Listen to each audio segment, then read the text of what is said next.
ऋषिकेश, इस long term में अगर हम बाजार के परफॉर्मेंस को समझ के देखें, एक साल या 6 महीने का अगर परफॉर्मेंस ना देखें, पिछले कई सालों में अगर बाजार में 3, 5, 7 या 10 साल या उससे ऊपर अगर देखें, कब कब ऐसा हुआ है जब निफ्टी का परफॉर्मेंस प्लस में रहा है, या कब लोगों को मायूस होना पड़ा है नेगेटिव रिटर्न के चलते?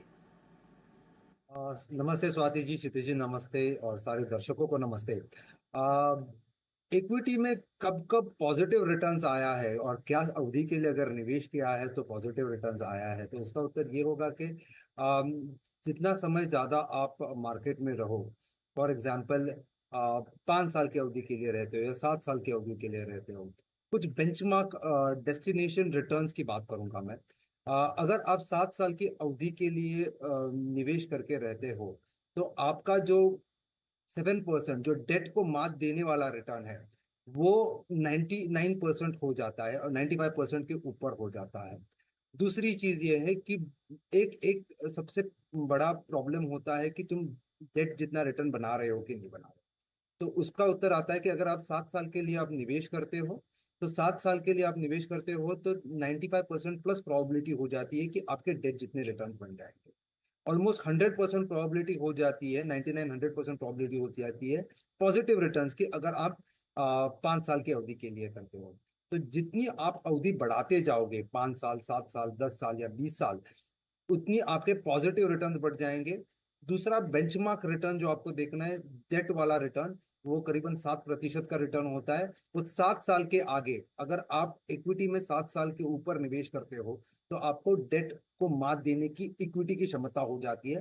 क्योंकि आप जब डेट में निवेश करते हो तो उसका कारण क्या होता है कि आपको एक 7% रिटर्न की लगभग गारंटी मिल जाए। अगर उसका 95% के ऊपर प्रोबेबिलिटी है, तो आप इसकी वजह से आप डेट में रिटर्न निवेश करते हो। लेकिन वही प्रोबेबिलिटी अगर इक्विटी आपको दे पाए, तो उसके लिए कितना समय लगता है ये जानना बहुत जरूरी है। करीबन 7 साल लगते हैं वो आने के लिए। और दूसरी दूसरी एक चीज के बारे में बात करूंगा, सिर्फ रिटर्न्स की बात नहीं करूंगा, लेकिन मैं एक जोखिम की भी बात करूंगा, स्टैंडर्ड डिविएशन की बात करूंगा। डेट म्यूचुअल फंड्स का अधिकतर स्टैंडर्ड डिविएशन होता है करीबन 1.5 से 2.5 के बीच में। स्टैंडर्ड डिविएशन का मायना ये होता है कि अगर आप 7 की उम्मीद रखते हो, तो ऑन आफ्टर 5 इयर्स या 7 इयर्स आपको क्या 7% कंफर्म रिटर्न मिलेगा? नहीं, शायद वेरिएशन होगा, 1.5% का प्लस या माइनस रिटर्न मिल सकता है। उसे स्टैंडर्ड डिविएशन कहते हैं।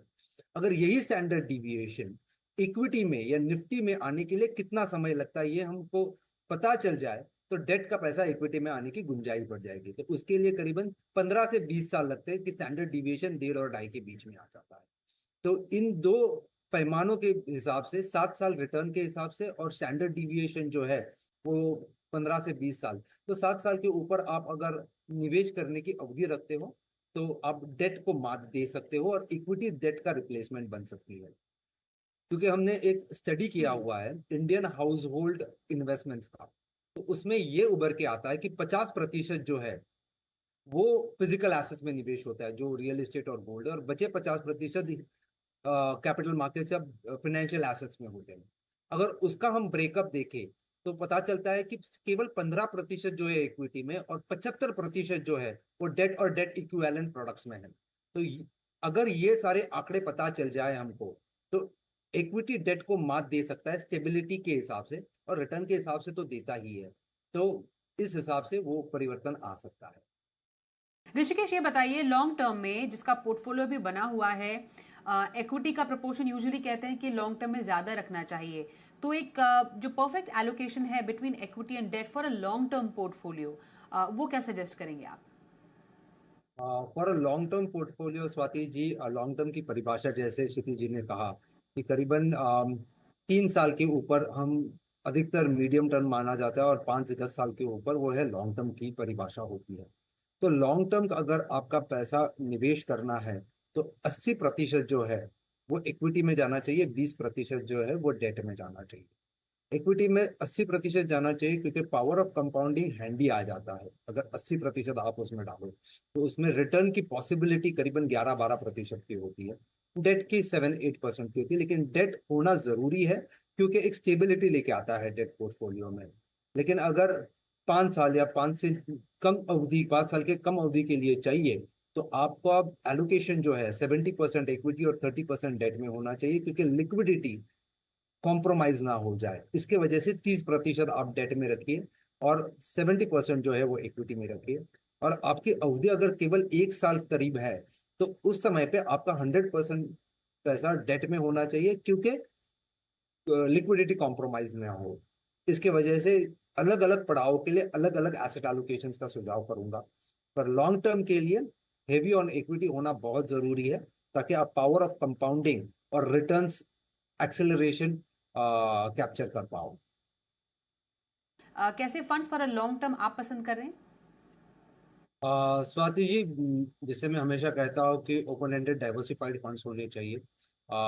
13 कैटेगरीज ऑफ फंड्स है एज पर सेबी आफ्टर 2018। उसमें से कुछ करीबन 9 से 10 कैटेगरीज है, वहाँ पे अल्फा जनरेशन की गुंजाइश काफ़ी हाई होती है। तो उसका चुनाव करना चाहिए। एलोकेशन अक्रॉस मार्केट कैप इस हिसाब से होना चाहिए कि 50-55% लार्ज कैप, 30% मिड कैप और 20% स्मॉल कैप में होना चाहिए। फंड्स के नाम लूंगा, HDFC फ्लेक्सी कैप में निवेश करना चाहिए। प्रॉक्सी लार्ज कैप है ये। कोटक इमर्जिंग इक्विटी एक बहुत बढ़िया फंड है। इन्वेस्को इंडिया स्मॉल कैप जो है, वो अपनी कैटेगरी में काफी अच्छा परफॉर्मेंस किया हुआ है इसने। और DSP इक्विटी अपॉर्चुनिटीज एक काफी अच्छा मिड कैप रिप्रेजेंटेशन है। तो ये 4 फंड्स मेरे पसंदीदा फंड्स हैं। और कुल मिला के म्यूचुअल फंड्स में अगर निवेश करना है इक्विटी स्पेस में, तो मेरी स्ट्रैटेजी ये रहेगी। थैंक यू सो मच हमारे साथ इस आज के कार्यक्रम में शामिल होने के लिए ऋषिकेश।